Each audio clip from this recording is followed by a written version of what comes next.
নমস্কার। আর আমি সমরেন্দ্র প্রামাণিক smart agro farm Halda থেকে আমি বলছি। তো এই মুহূর্তে আমাদের সামনে আমাদেরই পাশের মানে থাকেন যে মোনালিসা সামন্ত। তো উনি প্রফেশনাল হিসাবে বিউটিশিয়ান, কিন্তু আজকের খুব বাড়িতে এসেছেন, আমাদের খুব ভালো লাগছে। ঠিক আছে, আমাদের স্মার্ট অ্যাগ্রো ফার্মে এসে ওনাকে অসংখ্য ধন্যবাদ।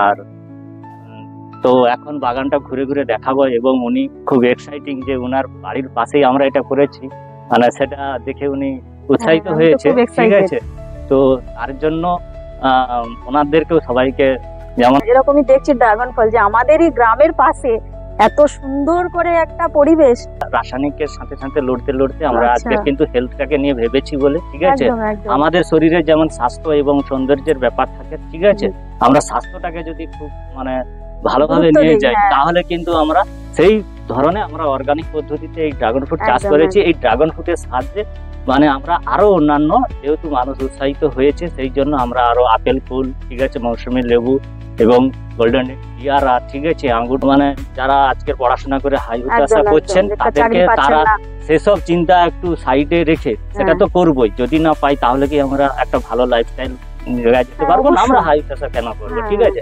আর এই বিষয়টা বা এই কনসেপ্টটা শুধু যে ছেলেরাই করতে পারবে এই ধারণাটা ভুল। কেন, এটা আমাদের এখানে যেটা শারীরিক পরিশ্রম আছে সেটা করবে, ঠিক আছে, সেটা তো মানুষজন করা হবে, কিন্তু একজন যদি মেয়ে সেও যদি চায় একজন অনার হিসাবে যে আমার একটা ছোট্ট একটা পেয়ারা বাগান হবে নিজস্ব, ঠিক আছে, এখান থেকে মানে সবাই একটা ভালো লাগার একটা জায়গা, ঠিক আছে, গাছ তো মানে সবাই ভালোবাসে। ঠিক আছে, আমাদের এই ড্রাগন ফ্রুটটা মার্চ এপ্রিল থেকে শুরু হয় এবং নভেম্বর পর্যন্ত মানে ফলটা থাকে, এর মেইন সিজন। তো সেই সিজনের এখন লাস্ট পজিশন চলছে, লাস্ট হারভেস্টিং চলবে, অলরেডি হয়ে গেছে।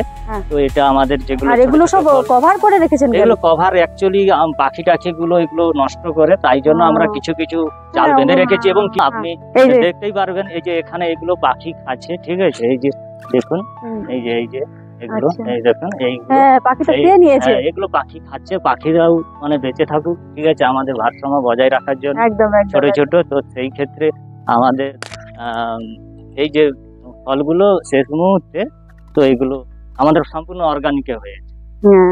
ঠিক আছে, একটা দর্শক বন্ধুকে খুলে দেখান। এই দেখুন,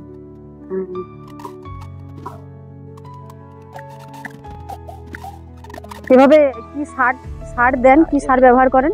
আমরা এটা অর্গানিক পদ্ধতিতে যেহেতু করেছি তাই আমরা একটা জৈব সারগুলো ব্যবহার করি, স্প্রে, এবং যেগুলো হার্ড ফার্টিলাইজার গুলো এগুলো আমরা জৈব পদ্ধতি করেছি। এটা বেশি দিন বাগানটা নয়, এটা হচ্ছে এটা সেকেন্ড টাইম ফল হচ্ছে। দেখো বন্ধুরা, এই দেখো কালারটা দেখো, ওয়াও কত সুন্দর। আমি যিনার বাগানে আছি উনার কাছ থেকে পারমিশন নিয়ে কিন্তু এটা কাটিং করব। চলো, সামলাতে পারছি না দাদা, প্লিজ আমাকে এটাকে একটু কাটার সুযোগ করে দিন। আচ্ছা, এটা দিয়ে কাটিং করে না? এটা মানে হয়ে গেছে তো? নাহলে আপনি বলবেন এখন আমি একদম বলে কাঁচা কেটে নিচ্ছি। অলরেডি না? না না, আপনি কেটে দিন।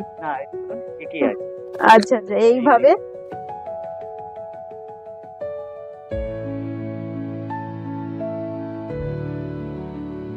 ফলটা খাবো। আর তোমরা কি খেতে চাও? তো তাহলে কোথায় আসতে হবে? নামটা তো জানাটা দরকার নাকি? জানতে হবে তো। তাহলে কি করতে হবে? লাইক করতে হবে, ফলো করতে হবে, কমেন্ট করতে হবে, আর ভালো লাগলে শেয়ারটা করে দিতে হবে। ঠিক আছে, চলো এখানে আসতে পারো।